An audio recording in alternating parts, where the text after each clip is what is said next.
మీ business ఏదైనా మీ ఊర్లో promotion చేయాలంటే అది సుమన్ టీవీతోనే సాధ్యం. ఇప్పుడే సంప్రదించండి. హాయ్ హలో నమస్తే, వెల్కమ్ టు సుమన్ టీవీ. నేను మీ శ్రవంతి. ప్రస్తుతం మనం ఇప్పుడు రాజన్న సిరిసిల్ల జిల్లాలో ఉన్నటువంటి శివానగర్లో ఉన్న శివాలయం వద్దకైతే మనం వచ్చినామండి. సో ముందు అయితే చాలా పండుగలు వస్తున్నాయి. సో ఇప్పుడు ఆషాఢం కాబట్టి ఆషాఢంలో ఏమేమి పండుగలు వస్తాయి, ఆ పండుగల గురించి, ముఖ్యంగా ఇప్పుడు మనకు వచ్చే తొలి ఏకాదశి పండుగ, ఆ తొలి ఏకాదశి పండుగ గురించి, దాని విశిష్టత గురించి ఇక్కడ మనమైతే ప్రధాన అర్చకులు వారు ఉన్నారు. సో లోపలికి వెళ్దాము, ప్రధాన అర్చకులతో మనం మాట్లాడదాము. ఆ తొలి ఏకాదశి పండుగ గురించి, దాని విశిష్టత గురించి తెలుసుకునే ప్రయత్నం అయితే చేద్దాం. సో మనమైతే ఇప్పుడు గుడి దగ్గర ఉన్నాము. సో ముందుగా మనం స్వామివారిని దర్శించుకొని నెక్స్ట్ పంతులు గారితో మనం మాట్లాడదాం.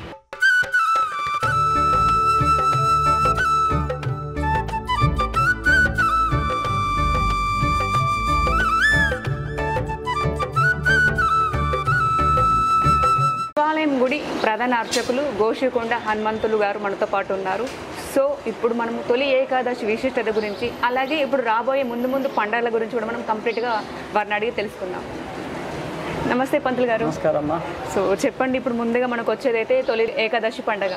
సో తొలి ఏకాదశి విశిష్టత గురించి మాకు కొంచెం వివరించండి. విశ్వేశ్వర విరూపాక్ష విశ్వరూప సదా శివ శరణం భవభూతేశ కరుణా ఆకర శంకర వాగర్థావివ సంపృక్తో వాగర్థ ప్రతిపత్తే జగత పితరో వందే పార్వతీ పరమేశ్వరో.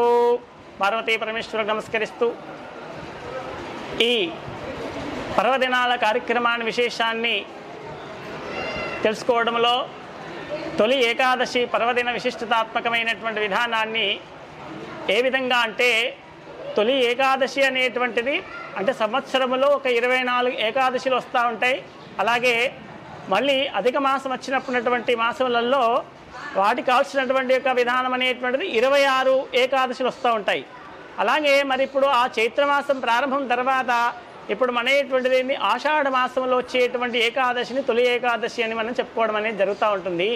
అలా అనుకుంటే ఇప్పుడు చైత్రమాసం వచ్చేసి వైశాఖమైంది, ఆ తర్వాత జ్యేష్ఠ మాసం, ఇట్లా 3 సంబంధించినటువంటి మాసాలలో మనకు అనేది ఏకాదశులు అనేటువంటి మాసంలో 2 ఏకాదశులు వస్తూ ఉంటాయి. అలాంటి వాటిని ఏకాదశి అనేటువంటి తొలి ఏకాదశి అనేది కాకుండా ఈ యొక్క ఆషాఢ మాసంలో ఉండేటువంటి శుద్ధ ఆషాఢ ఏకాదశిని మాత్రమే తొలి ఏకాదశి అనేటువంటిది మనము ఒక శాస్త్రంలో చెప్పడం అనేటువంటి జరిగింది. దానికి ఒక ప్రత్యేక వాతావరణం అనేటువంటి ఉండడం చేతనే ఈ యొక్క తొలి ఏకాదశి అనేటువంటి దానికి పేరు రావడం అనేటువంటిది ఉంది.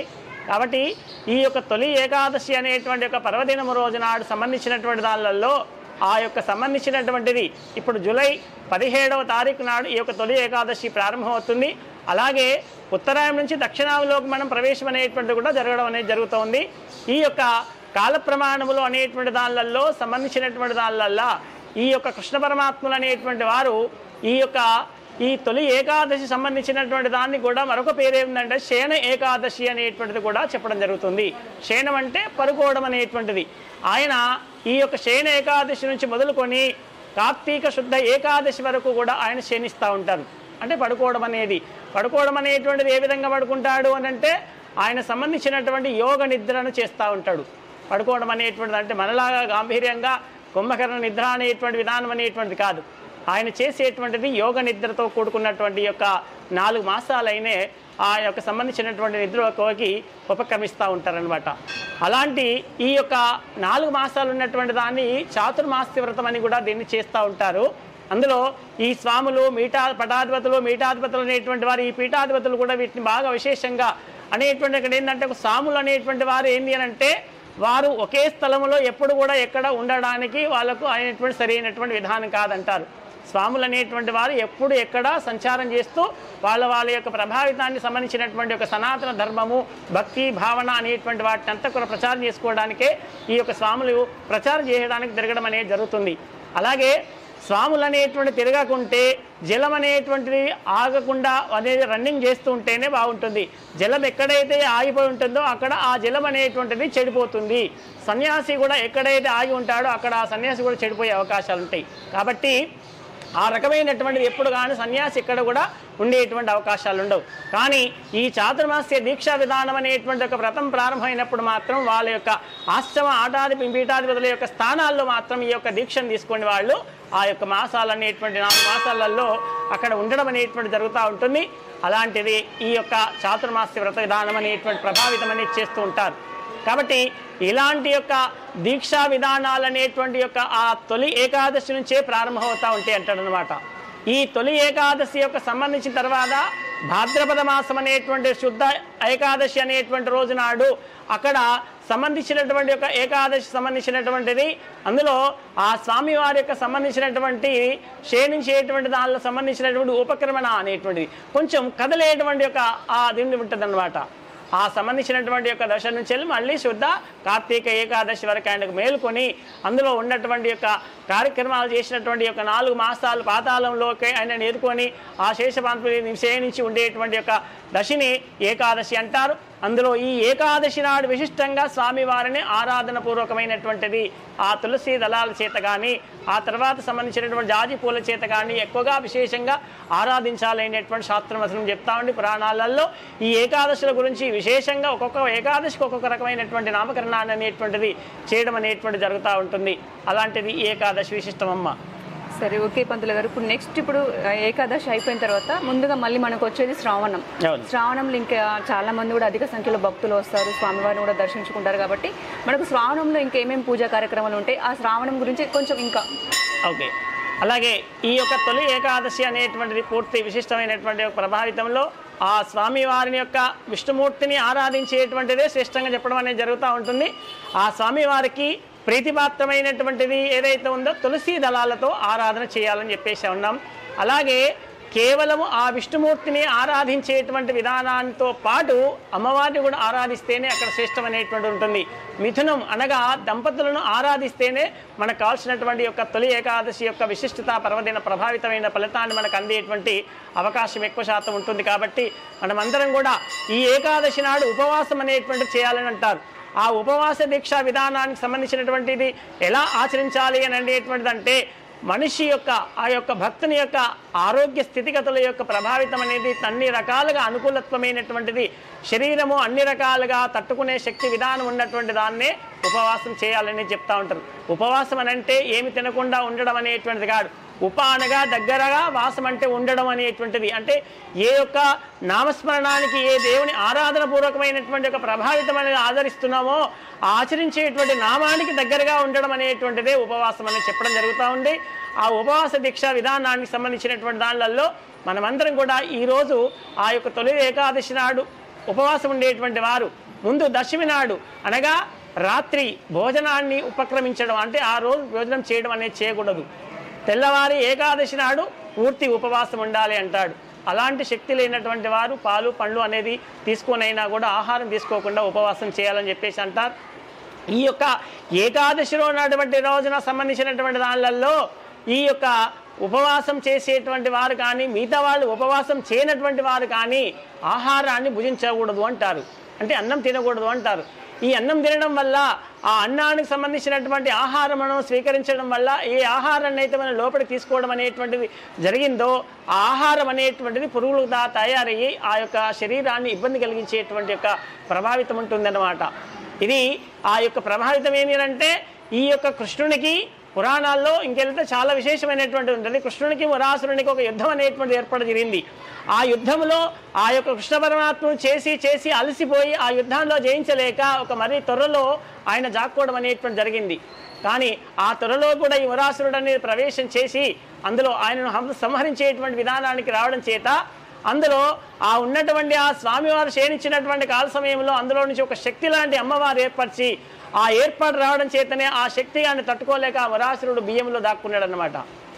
ఆ రోజు ఆ బియ్యంలో దాక్కోవడం చేత ఆ రోజు సంబంధించినటువంటి యొక్క వరాసురుడు అనేటువంటి వాడు ఆ బియ్యంలో దాక్కోవడం చేత అటువంటి యొక్క చెడు అయినటువంటి యొక్క ప్రభావితం ఆహారం ఆ ఏకాదశి నాడు తీసుకుంటే ఇలాంటి యొక్క చెడు ప్రమాణం అయినటువంటి యొక్క ఆహార ప్రభావితం ఏర్పడి మనకు ఆరోగ్యంలో కూడా ఇబ్బందులు కలిగేటువంటి విధానం అనేది ఏర్పడుతుంది. కాబట్టి ఆ ఏకాదశి రోజు నాడు మనం సంబంధించింది ఆహారం భుజించకూడదు అని చెప్తూ ఉంటారు. అది ఈ యొక్క ఏకాదశి యొక్క విధానం.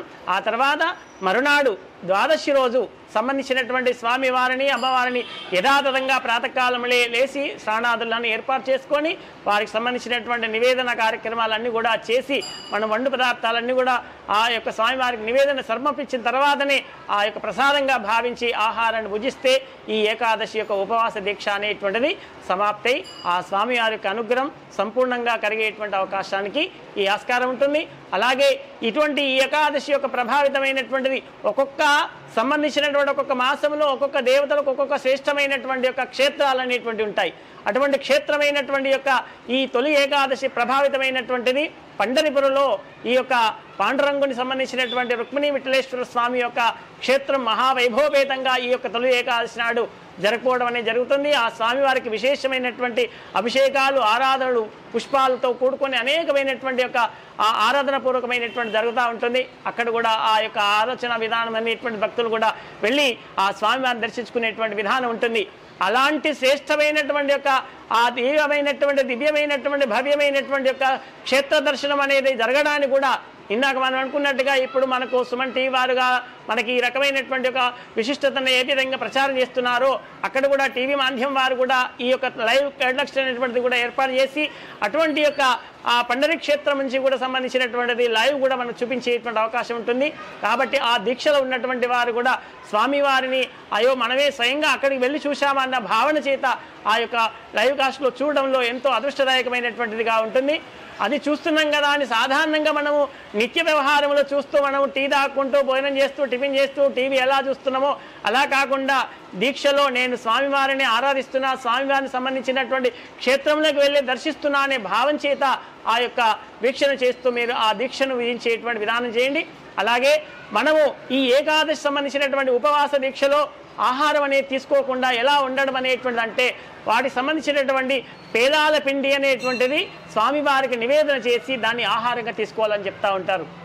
ఈ పేలాల పిండి అంటే వరి జొన్నలతో కూడుకున్నటువంటి పేలాలు ఏవైతే ఉన్నాయో వాటిని పిండిగా చేసి వాటిలో సంబంధించినటువంటి పటిక బెల్లం ఇలాంటిది అనేది కలుపుకొని ఆ స్వామివారికి నివేదన చేసి అది కనుక ఆహారం తీసుకుంటే అది ఆరోగ్యానికి ఎంతో మేలు చేస్తుంది. మనకు ఆ ఉపవాస దీక్షకు సంపూర్ణమైనటువంటి సహకారాన్ని అందించి శక్తి అనేటువంటి పెరిగేటువంటి విధానాన్ని ఆ యొక్క ఆహారం మనకు సహకరించేటువంటి అవకాశాలు ఉంటాయి. కాబట్టి అటువంటి దీక్షా విధానాలు ఆచరించేటువంటి వారు స్వామివారికి అన్ని విధాలుగా సహస్రనామాలతో కూడుకొని ఆ అమ్మవారికి అష్టోత్తరనామాలతో కూడుకొని ఆ దీక్షా విధానాలన్నీ కూడా ప్రొద్దున సాయంకాలం అనేటువంటిది ఆరాధించి ఆ స్వామివారి యొక్క కరుణా కటాక్ష వీక్షణాలు పొంది ధన్యులవుతారని మనం ఆశిస్తున్నాం.